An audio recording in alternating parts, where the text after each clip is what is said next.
Hi, it's Clair Taylor from Mouse Training here. Have you ever seen those drop-down lists in Excel cells? And wondered how to do them? Well, you've come to the right place. In this video, I'll show you how. And, also, deal with some of the irritating problems that you sometimes get. Here's an example of the sort of thing we don't ever want to see on our worksheets. I'm trying to capture the results of a consumer test. And I need to analyze the results. That means that I'll be needing accurate and consistent data. The data I've got in the first 3 columns is hopeless. Bad spelling and silly data is the last thing you want. You want what we've got in the second set of columns. Drop-down lists showing the sort of entries required. No need for lots of typing. And no invalid entries.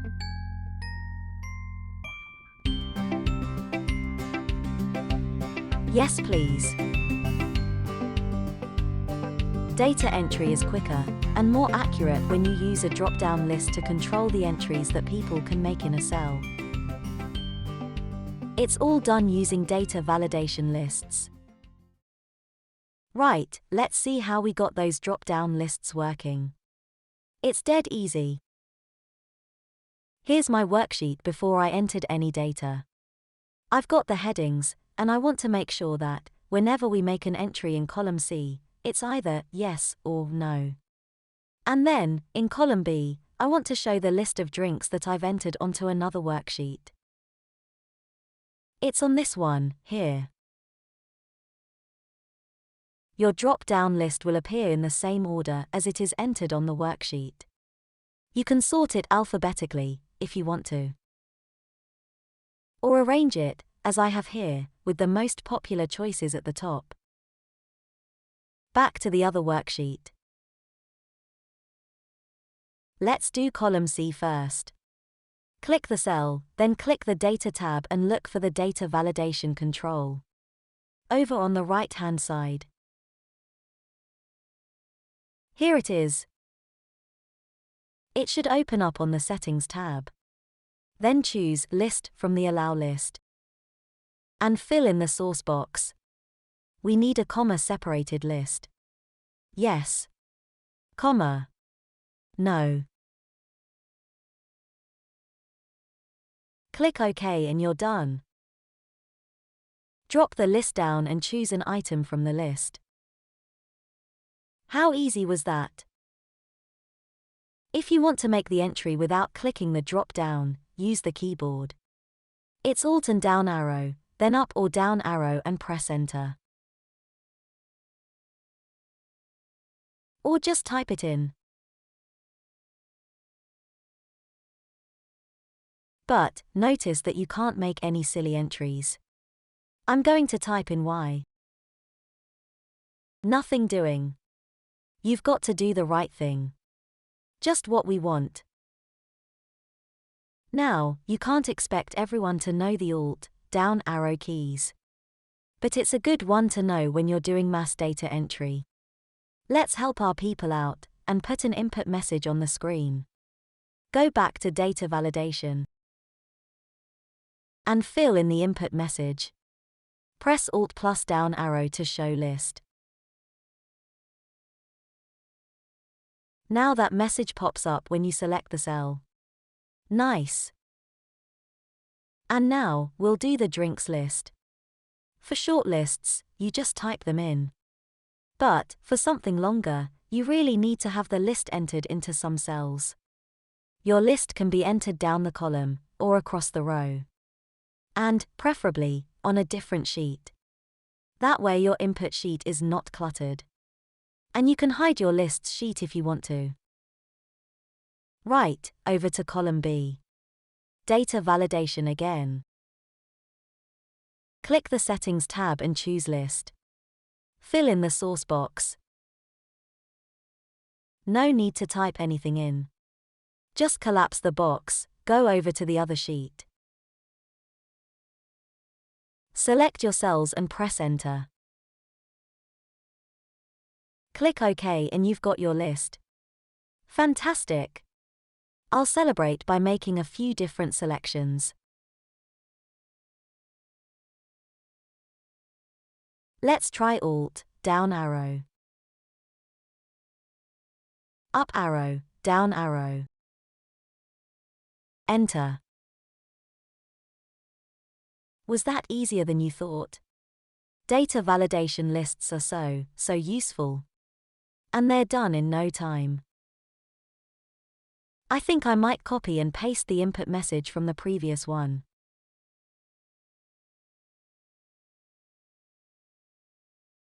We need to talk about extending the validation down to the other cells in the column.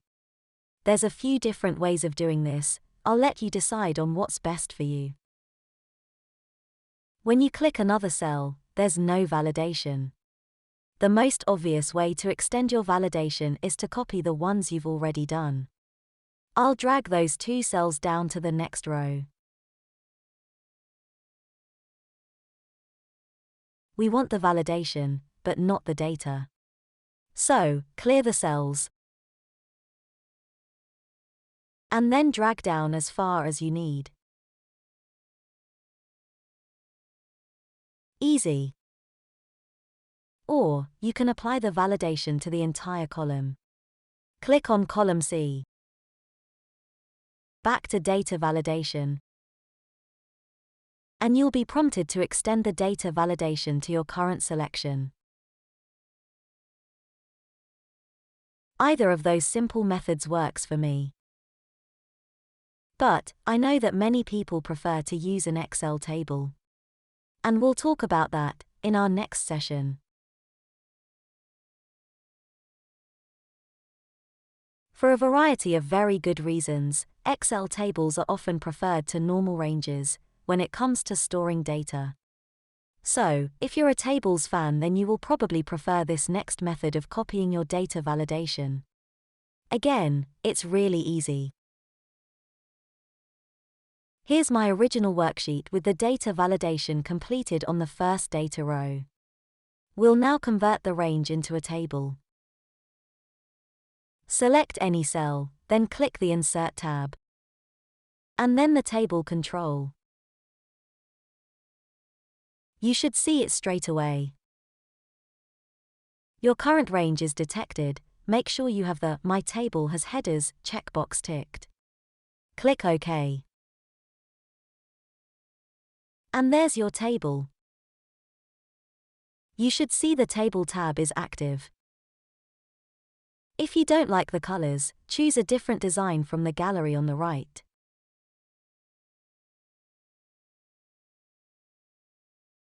You need to know how to work with tables. Don't click a cell outside of the table, because you will not see your data validation extended. Instead, stay in the table. You expand a table either by data entry or by using the Tab key. Click into the next row down and enter a number. Your table expands and extends the data validation. Or, use the Tab key. Tabbing goes forward and expands the table. It's Shift and Tab to go into reverse. Left and right arrow keys work inside the table, but only Tab expands it. This really is one for the keyboard warriors. Tab to get to the cell. Then Alt and down arrow to drop the list. Down arrow to select.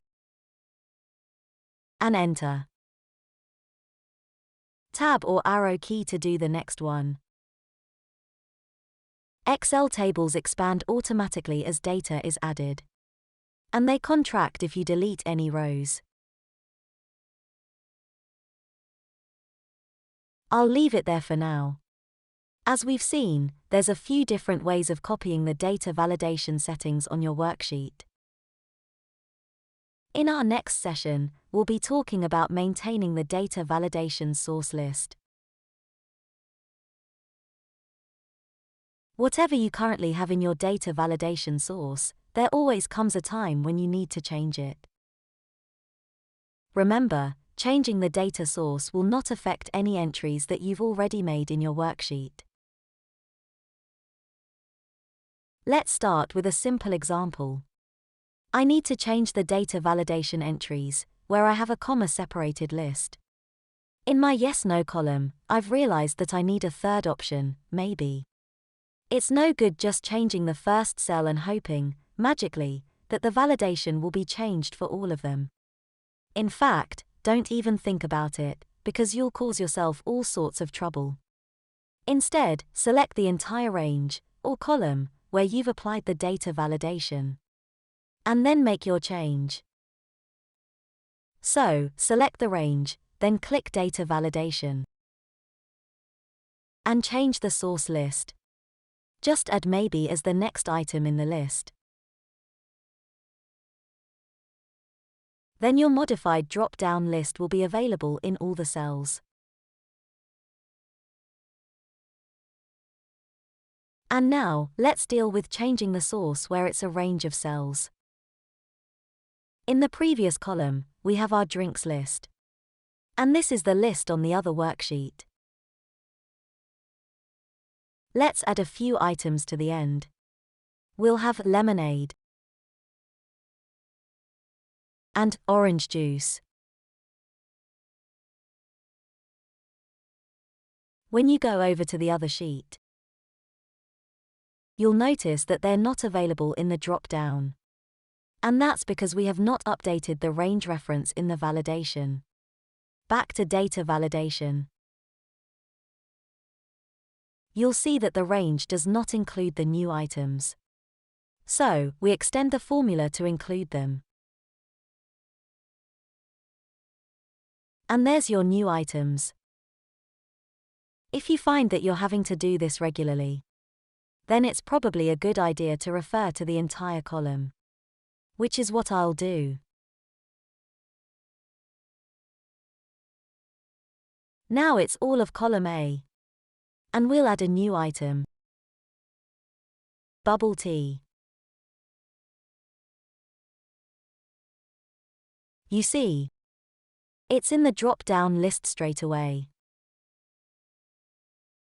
Of course, because it's the whole column, you will see the column heading in your list. And that would never be considered a valid entry. Just select the entire row and delete it. After all, you don't need the headings. Problem solved. And that's good enough for me. I would say, if you're using ranges in your data validation, then it's best practice to have them on a separate sheet. And have each one in a separate column. You can't go wrong. In our next session, we'll talk about using Excel tables rather than ranges.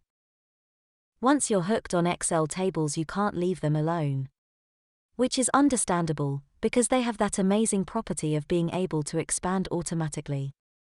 Now, wouldn't that make them an ideal candidate for a dynamic data source? Well, it does. But you need to know how to do it, because it's not obvious. In this example, my input sheet is a table. And the validation list that I want to use as source data for the second column is also a table. And that's a good idea.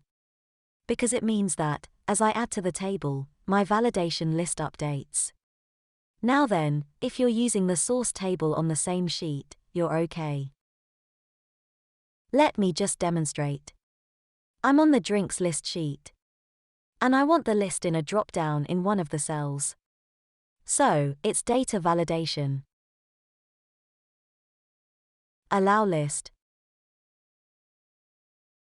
And the source is the range for the drinks. You don't need the column heading, of course. That works fine. Now, I'll add an item to the table. We'll have orange juice.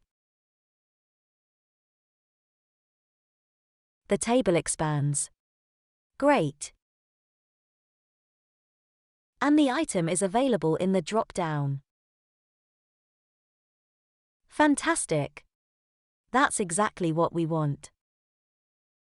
But you don't usually have your source lists on the same sheet. You usually have them on a separate sheet. Let's go to the other sheet. And I'll do the data validation for the first cell in the drink column. Just as before.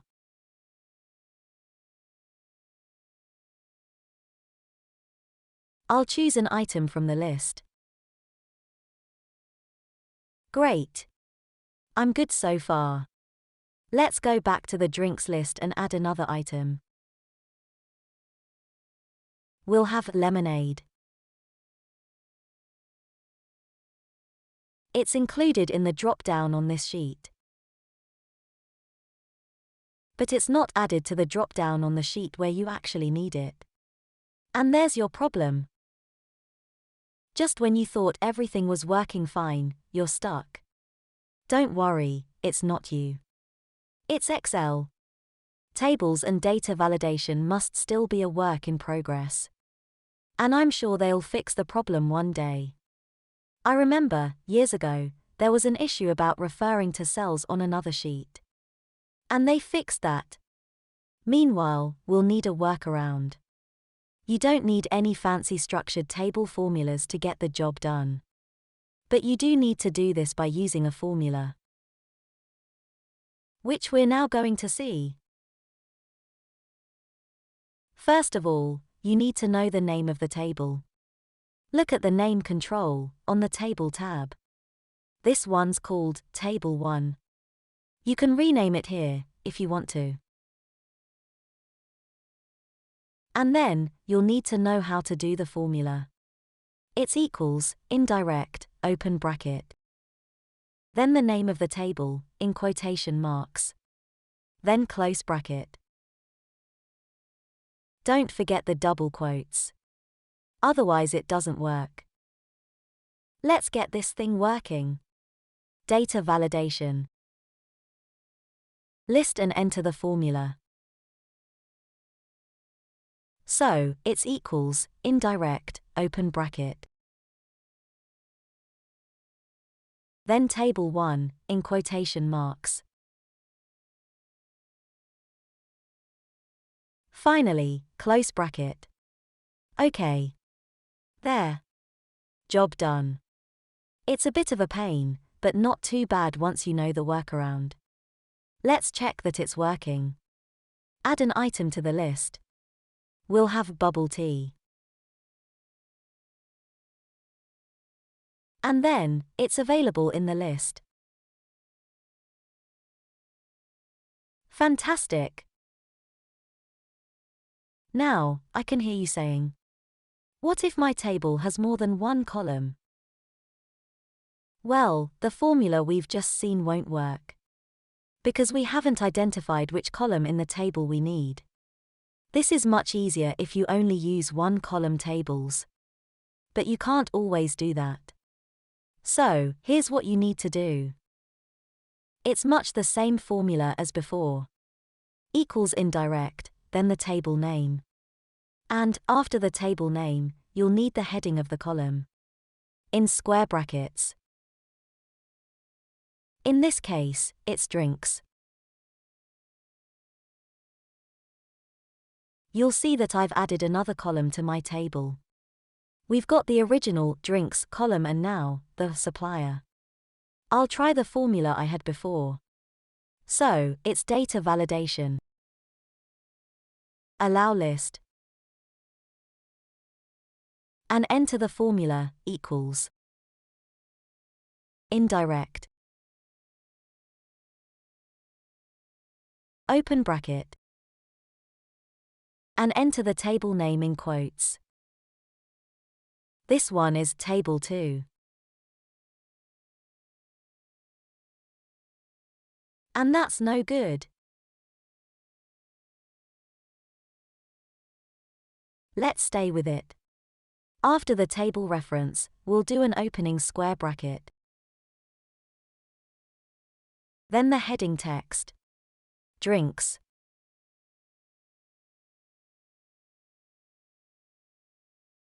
Then, closing square bracket, close quotes, and close bracket. That's a round bracket. Phew. Click OK. Hooray, it's working. That was very trying. Let's add another item and see if it's all working. Back to the drinks list table. The drink is water. And the supplier is tap. Then back to the other sheet. And there it is. After all that, I think I need a drink. Something a bit stronger than water. It's very rare that we need an indirect reference in our Excel formulas. But we do need them now and again, as we saw in our last example. I thought it might be a good idea if we just spent a few minutes explaining what they're all about. An indirect reference is where you use the indirect function to force some plain text into being treated as a formula reference. Indirect references solve the problems that you sometimes get when you are referring to named elements, like ranges or tables. Here's a simple example. In my worksheet, I have the value of 100 in cell A1. And I have the text value of A1 entered into cell C3. In another cell, I shall enter a formula reference to C3. So, equals C3. And I get the text value, A1.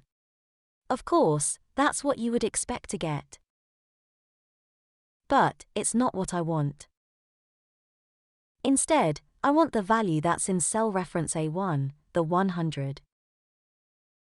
Equals C3 is a direct reference. Give me what's in C3.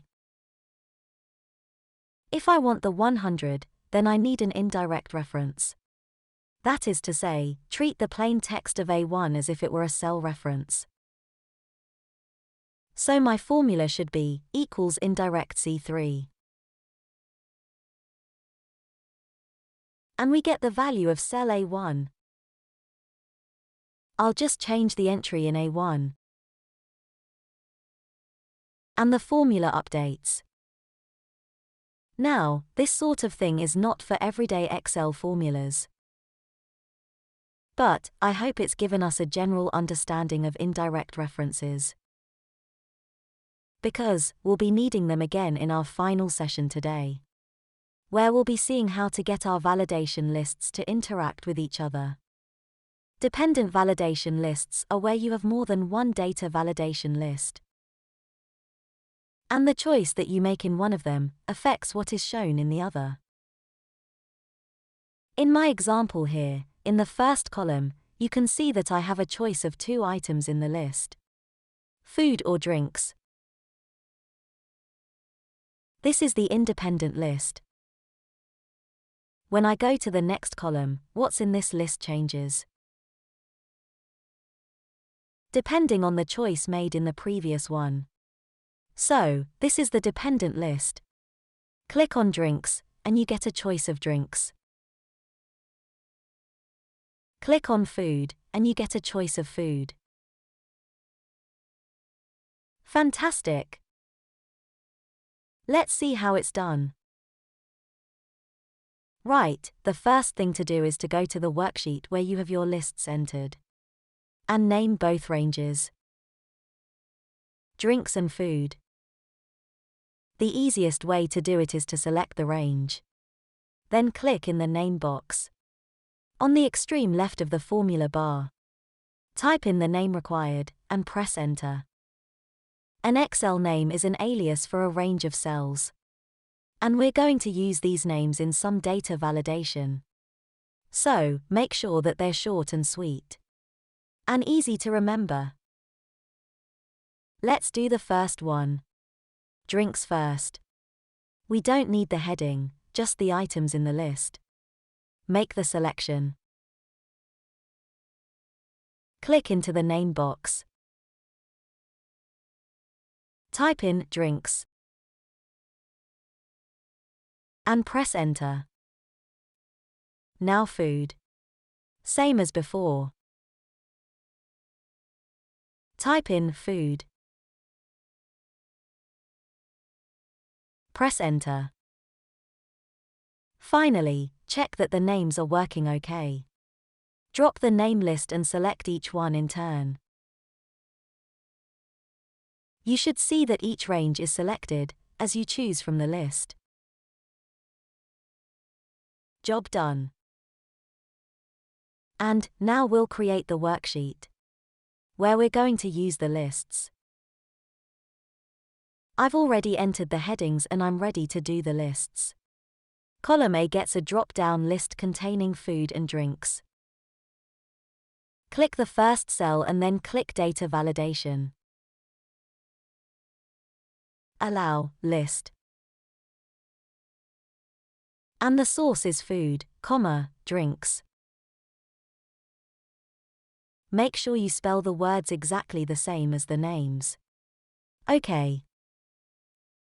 And now for the dependent list. Click into the next column. Then Data Validation again. Allow list. And this time the source is a formula. It's an indirect, relative reference to the corresponding cell in the previous column. Wow! Let's go. Type in =. Then indirect. Open bracket. And you want the cell reference A2 inside the brackets. It's easier if you type it in. If you click the cell, you'll get $signs. Oops! I clicked. Silly me. I'll have to lose those $signs. Keep pressing F4 until they're all gone. Once, twice. Gone. See what I mean? It's much easier to type it in. Never mind. Close the brackets and OK. Let's see if it's working. Click food. And there's the list of food items. Click drinks. And there's the drinks. Fantastic. I'll just make this a table. Press the Tab key a few times. And do a few more entries. It's easy when you know how. Here's the formula again.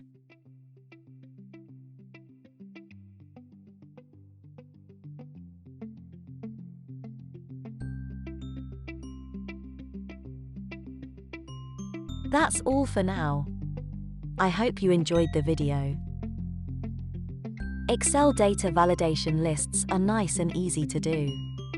I think that's why they're so popular. I hope you won't have to deal with any indirect references. But, at least, you'll know how to do it. Give us a thumbs up if you like the video. And click the subscribe button below. Data validation is just one of the topics on our Excel Intermediate course. Do get in touch if you would like to arrange a training course for yourself, or for some of your colleagues. Check out our website or follow the link below to see the full course outline. If you need any further details, you're welcome to drop me a line or phone me on the number shown here. Don't forget, we can always tailor any training course to suit your own specific requirements.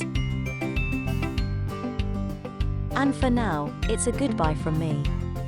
Hope to see you again soon. Bye.